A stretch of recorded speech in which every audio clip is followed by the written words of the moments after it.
बिस्मिल्लाहिर्रहमानिर्रहीम। मेरा नाम शाकिर उमर गुजर है। मैं dairy and cattle farmers association Pakistan की नुमाइंदगी करता हूँ। मैं मुखातिब हूँ मोहतरम जनाब एसएसपी मलीर, डीआईजी ईस्ट और हमारा जो मुतल्लिका विंग है रेंजर्स का, उनके कमांडर मोहतरम जनाब कर्नल अदनान साहब से। जनाब आला, मैं आपको बता दूं कि जैसा कि आपको पता है 2018 से हम लोग मुसलसल लिखते रहे हैं, हत्ता कि हमारे कलम की स्याही खुश्क हो गई कि जनाब हम वारदातें भैंस कॉलोनी में होती हैं, जब हम उनके पीछे जाते हैं वो यहीं बाड़ों में गुम हो जाते हैं।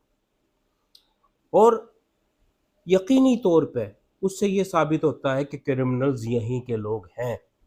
पर वक्त ने ये साबित किया है कि जब कच्चे का ऑपरेशन हुआ तो भैंस कॉलोनी के बाड़े क्रिमिनल्स की पनागाहें बने।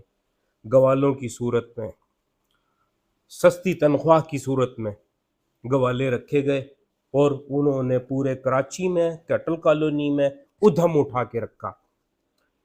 तो खतूत लिखे गए उनकी रजिस्ट्रेशंस के हवाले से, और अफसरान बाला ने और मुतल्लिका जो भी आपके अफसरान आए उन्होंने उसे पाया तकमील तक पहुंचाया, पर कोई क्रॉस चेकिंग या उसे ना कर सके उन वजूहात की बुनियाद पे, क्योंकि जब गवालों की रजिस्ट्रेशन शुरू हुई तो भैंस कॉलोनी में लेबर की शॉर्टेज हो गई।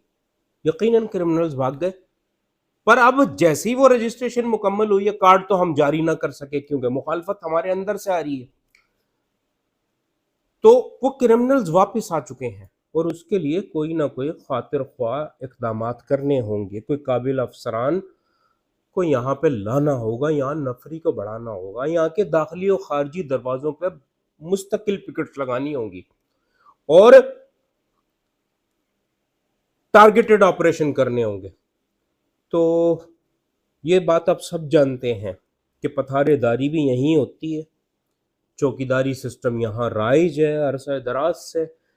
माल मवेशी जो छीना जाता है, लोग एफआईआर कराने की बजाय पैसे दे के उसे वापस लाना पसंद करते हैं। दूध की 5 गाड़ियां यहाँ से चोरी हो चुकी हैं अभी पिछले माह और उससे पिछले माह, पर अब तक कोई एफआईआर नहीं हुई क्योंकि हमारे लोग या तो एजेंसी पर भरोसा नहीं करते या फिर बुजदिल है। तो हमने बारहा आवाज उठाई, फिर हमारे खिलाफ जब हमने कैमरे यहाँ लगाने की बात की कि हम 500 कैमरों की